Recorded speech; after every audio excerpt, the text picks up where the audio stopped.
Good evening. How are you? Well, it's beautiful out. It's late in the evening, so the sun is low, but it's in the 70s after a recent rain shower, and the humidity is like 80, but I don't feel it. And there is zero wind, so it's a nice evening. Well, let's talk about the news a little bit. There are a couple of different things that I think are interesting to look at. The first one up is one of my favorite judges, I'm being sarcastic, is Judge Luce Cannon down in Florida, federal judge who basically has steered and mismanaged the case if justice matters as a standard when you're a judge. And she seems to be on a single-minded path to save Trump from the prosecution that's before her.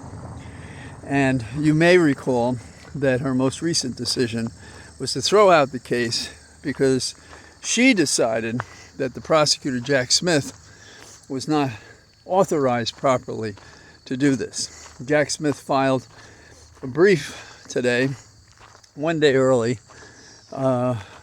basically taking the judge to task, saying that he most certainly did have the authority to appear because the Attorney General had the authority to appoint Smith.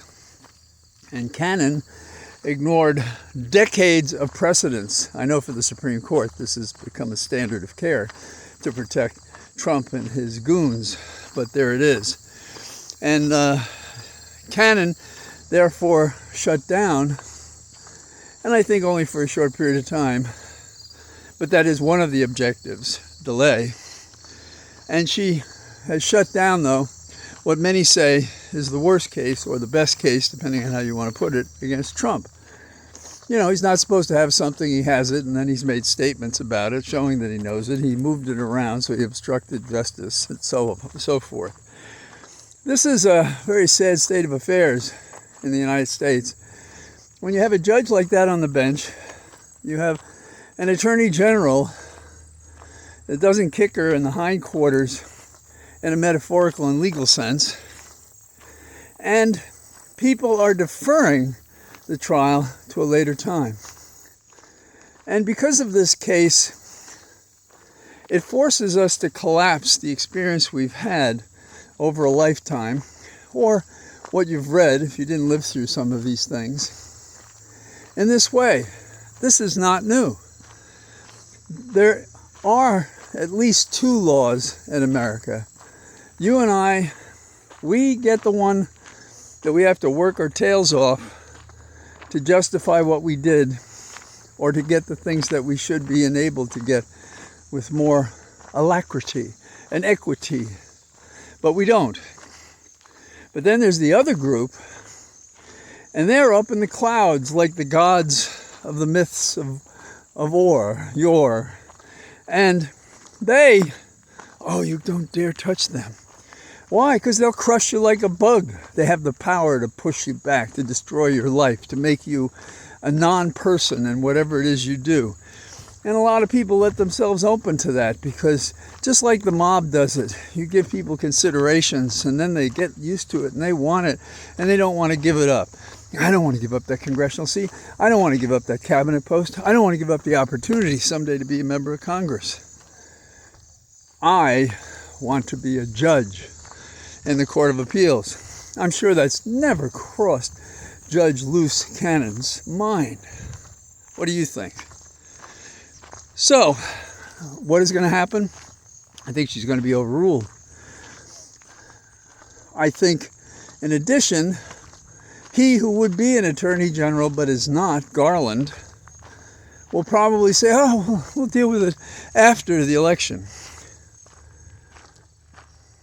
As a young man in New York, I became interested in the corruption in our political system. And it was a time when we were looking at corrupt cops. We were looking at a whole variety of things in the city. And so when I applied to the U.S. Attorney in the Southern District of New York, those are the cases I wanted to handle. But before, and I didn't know I would get admitted, I hoped that I would, and I was ultimately. But I also went over to New Jersey. There was a prosecutor there named Stern, and he was following the money to make corruption cases. So I was immersed in this, and the day I was sworn in, two kinds of corruption cases going on that day, and I was assigned to one, a securities fraud case.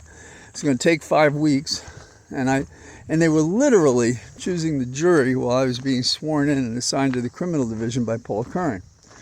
That same day, Rudy Giuliani, then a very different person, very admirable, very helpful to others. He was a Bobby Kennedy Democrat at that time. We're talking about the father, not this wastrel son. And he went into court against a congressman named Podell, and his cross-examination was so effective that Podell agreed to interrupt his testimony and to plead guilty. That was the paradigm for a guy like me. And I served in a number of sections in the U.S. Attorney's Office, but the one I wanted to serve under and serve in was the Official Corruption Unit. And I ultimately did serve in that unit and made other cases. In fact, I was part of a team that prosecuted a congressman from Wilkes-Barre, Pennsylvania, Dan Flood. So that is the tradition I'm familiar with. Main justice, however, falls all over itself, finding ways not to do its job. For fear of what? And of the weakest kind of speaking by any public figure, Garland should just stay home if he has nothing to say. Well, anyhow, enough of that. So, what else is going on? I think one of the things that's interesting to me is this new form of ageism. That is to say, we're finding out, because there are people longer in the tooth continuing to work in their 70s and 80s, there's a claim, I assume there's a poll that says this, that the earlier generations are reckless to go forward, and they don't think it's cool that people who've spent their life working should be able to continue to do so. Well, these are the benefits, I guess, of what we've learned about the human body and how one can live and enlarge a lifestyle. Not for everybody, but it happens. And it's kind of short-sighted. What are they going to think when they get to the same crossroad and all of a sudden they're 70 or 80 and they want to work? Are we going to let them? Now let's return to central politics, not just who's interested in what jobs in the political system, but the con. And I'm talking about one of the cons of Trump. Now I want you to lean back, unless you're walking with me. Imagine you're in Montezuma Canyon in Arizona at the border of Mexico. And you can see before you, coming down a hill, a fence, and it stops. It stops. Now Trump, just a couple of days ago, said if he has a second term, he's going to finish that wall. Now isn't this beautiful? You have an illustration of the callous nature and grifting ability of Trump, because he claimed, he said it was back in 2016 he said he would, I think that's when he said it, he said he would create the Rolls Royce of walls. Well, yeah, that's sort of like if a car has no gas or tires, that's the kind of wall he's building, because if you can walk around a wall, it's not a wall. And we can't ignore the origins of this. For this $35 million a mile wall, you should keep in mind that originally in 2016, Trump said Mexico was going to pay for it. Okay, we all know about that. He estimated it would be $8 to $12 billion to finish the wall. Okay. But the wall, that's interesting. The wall was supposed to be 1,000 miles long. Trump only made 47 miles of that wall. And what he made of the wall, we taxpayers paid for it, not Mexico. Now, there are a couple of things about this. If you're one of those Christo-fascists, are you concerned about the kind of man who lies to America and then says, give me another 4 years. This time I'll finish the wall when I didn't before? Why isn't it so clear that this guy, well, is what he's not a worker bee. He doesn't do things. Proverbs, I think it's chapter 26, has a couple of proverbs that work here. So one of them, and I'm paraphrasing, so you can go test me with the King James Version or whatever is your preferred one. But whoever boasts of an undelivered gift is like a cloud and wind, but without rain. And that same, pretty close to that section, there's another one that says something like, confidence in an unfaithful man is like a broken tooth or a turned out foot. You'll have to check that. But the sense of these is, number one, people make promises they have no intention, nor ability, nor resolve to complete. They just want to fool you, mislead you. And then we are asked to be confident of such a man. But if he's unfaithful to his promises, isn't that like an uncured breakdown? Your tooth is broken. Your foot is out of sorts. There's so much wrong with Trump. You know, you can't get past the word absurd.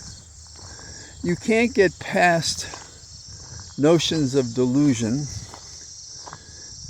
And it causes you to question anyone who could, with decent eyesight and hearing and recollection, could vote for a guy like this. Suppose you want the wall, and I assume his people do. He did 47 miles. He hasn't paid for it. Hasn't been built. Mexico hasn't picked up the bill. And he's promising, give me 4 more years. This time I'll finish it. Why wouldn't that bother the simplest, and I mean that word in all of its different meanings, the simplest supporter of his Kool-Aid infused delusions? How could you possibly support this guy? Now, the papers are rightly full of how Trump has lost his bearings, doesn't know which direction to go to. And this is for his own campaign. The thing that is going to, in his mind, save him from prosecution if he can carry the day on election day. And that we're even talking about this being competitive means there's a real failing in the body politic. And it drives the veterans, the political establishment, crazy that this doesn't fit the templates they're familiar with. Where did this come from? And the truth is, it came from the values that have become embedded in many people. And the sense of fairness and equity and what's right and what's wrong. simple, uncomplicated, and an aversion to the kinds of personal attacks. And it's one thing to call a person out for some misconduct. It's another to make it up and repeat it and then add things to it and say, oh, that's what I believe it is. So, in the meantime, we're raising a boatload of money. We get hats that memorialize what we're fighting for at the top of the ticket. And we move forward because we have the truth on our side. And you can offer arguments for different policy standpoints. But let's face it, the economy's coming back, the rates are going down, we are dealing with past unemployment problems. There's a joy in this campaign like no other in recent memory. And the people at the top of the ticket are taking very seriously their responsibilities. But they're proceeding as happy warriors, charging into this like it's the most important moment in modern American history, and it is. So, get yourself a hat and put out a flag and send in $5 if you can, or $10, or call the local party, send out postcards. Believe me, it all matters. I've seen it matter. My hero, JFK, he won a presidential election in which thousands of votes, not millions of votes, thousands of votes determined that election. And, people say we're going to have that kind of election. Well, then let's get out those thousands of votes in addition to the millions of votes. And let's pay attention to the battleground states, because that's where it's won or lost. And let's win this thing so we can go on with a more joyful life, that we can take on the future knowing we don't have to look over our shoulders about some sort of political mugging by Trump or his minions, that we can go forward into the future and deal with the challenges that people have and get the young those jobs they can't find because old folk, in their opinion, continue to work. Because the thing this society doesn't understand, and I thank the man for holding a door open for me. And he said to me that in South America, they respected people who had reached a station in life when they had something intelligent to say. So, and he's not one of my co-walkers, if you will, on this walk and talk. That she just said this out of the blue, as far as I could tell, as we were going into a 7-Eleven. So, that's how we have to approach this. It's not about how little we're getting. It's how much we have to give, how much opportunity we can make for ourselves and others. It's about how we can move on into, a life, a golden age of America, which has its ironies, as you well imagine.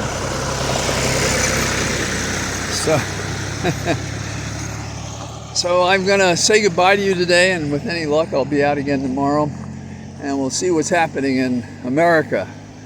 The land of the free and the home of the brave. We're coming home to roost, and we're going to put this government in order and get rid of these jackals. So I say goodbye to you from my cathedral of nearby trees.